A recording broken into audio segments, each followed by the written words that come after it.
Como Deus criou o homem?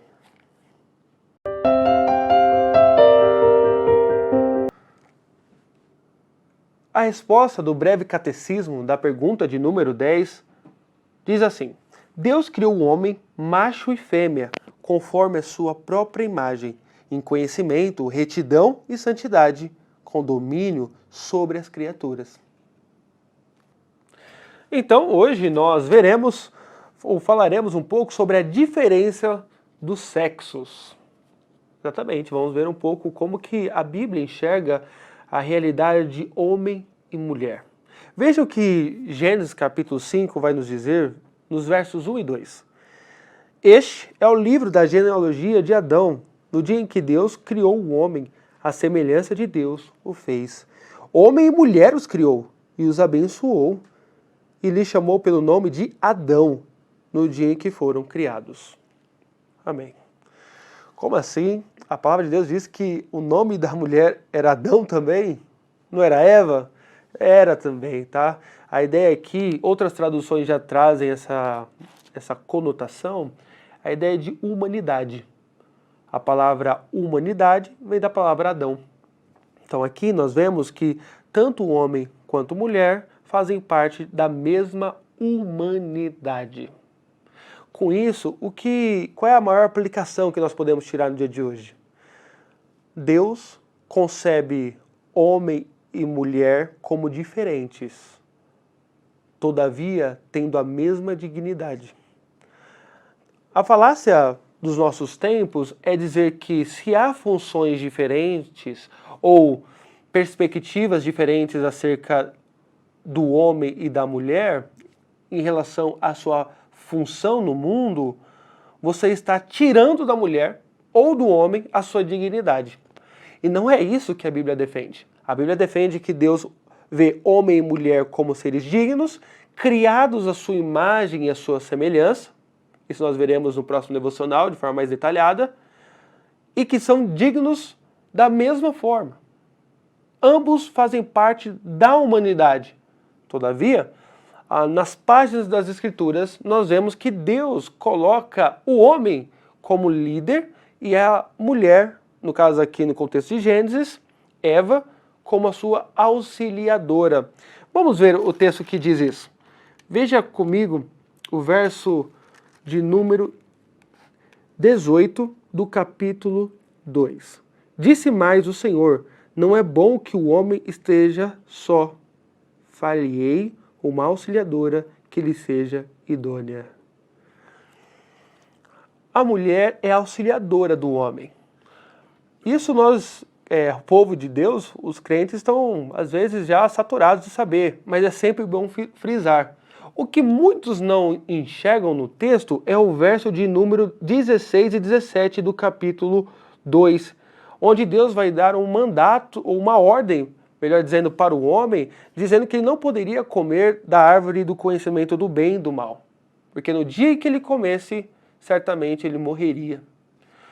Olha que interessante. Quando Moisés escreveu, não tinha uma separação que há na nossa Bíblia, esse negrito que diz a formação da mulher. Era um texto corrido. E faz mais sentido. Dá a entender que quando Deus dá uma missão para o homem, uma missão ali de obediência, ele diz: é bom que eu crie uma outra pessoa, eu forme uma companheira para o homem, para que ele cumpra a ordem de forma fiel. Então a mulher foi dada ao homem para auxiliá-lo na sua maior tarefa, viver para a glória de Deus. Então, a mulher não foi dada ao homem para lhe servir nos seus apetites pecaminosos, nos seus desvaneios contra Deus, na sua rebelião contra o Criador. Ela foi dada no contexto de obediência. Daí a necessidade de uma auxiliadora. Irmãos, é necessário, quando a gente fala de distinção de sexo, então a lição clara, há distinção. Todavia, ambos têm o mesmo valor e dignidade. Quando nós falamos sobre esse assunto, é importante tocarmos na questão da homossexualidade ou da ideologia de gênero.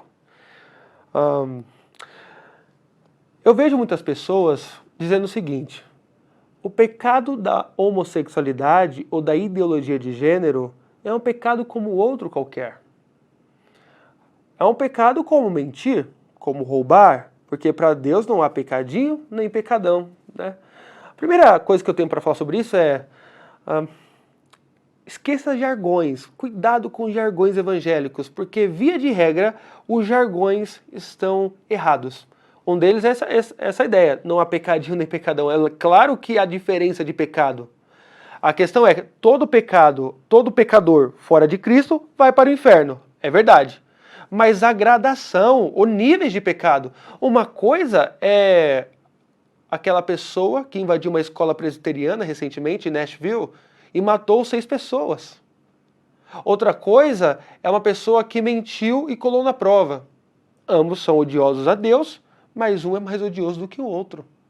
Tá? A palavra de Deus atesta isso. Tanto é que, se nós lermos lá em Gênesis 9, Deus vai dizer que quem tirar a vida do outro ser humano, este é digno de morte também. Então, há gradações de diferença de pecado. Jesus também vai defender isso em muitas passagens, quando ele vai dizer que aquela geração de Cafarnaum, por exemplo, tinha mais pecado do que Sodoma e Gomorra. Porque Cafarnaum estava ali, presenciando Cristo, ouvindo o seu ensino, e muitos não mudaram de vida. Sodoma e Gomorra pecou também? Pecou, imorais da mesma forma, todavia eles não ouviram Cristo pessoalmente como Cafarnaum. Entende? Há níveis de pecado. Qual é o problema da homossexualidade e da ideologia de gênero? É a ideia de Deus me criou assim, todavia eu vou me recriar. Deus me criou o homem, todavia eu vou assumir o papel de criador de Deus e vou me fazer mulher. Percebe o grau de pecado? Portanto, meus irmãos, entendamos isso. O pecado da ideologia de gênero, quando ele quebra essa distinção entre homem e mulher, é gravíssimo. É gravíssimo. Graças a Deus que em Cristo há salvação e há redenção. A salvação para aqueles que se desviaram do caminho do Senhor e por caminhos tortuosos trilharam uma vida imoral. A salvação para estes. Portanto, a nossa conduta diante de pessoas que caem nesse tipo de pecado não é uma conduta, como eu posso dizer, agressiva, de confrontação a todo instante.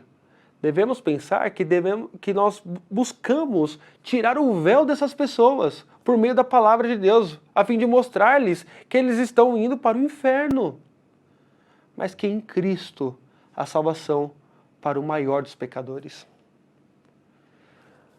Saibamos disso, portanto, há distinção, há diferentes funções.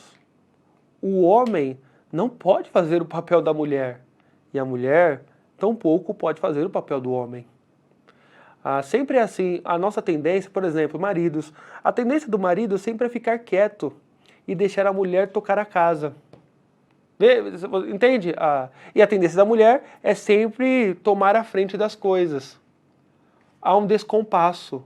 O marido fazendo o papel de mulher e a mulher fazendo o papel de marido. Quando, na verdade, o homem, como pastor e líder do lar, deve se levantar e apontar para o norte, que é Cristo. E a mulher, como sua auxiliadora, deve prestar todo o auxílio nessa etapa da vida. Que Deus ajude, que Deus levante homens e mulheres que saibam disso, saibam da sua função e da sua dignidade diante de Deus. Que Deus nos ajude.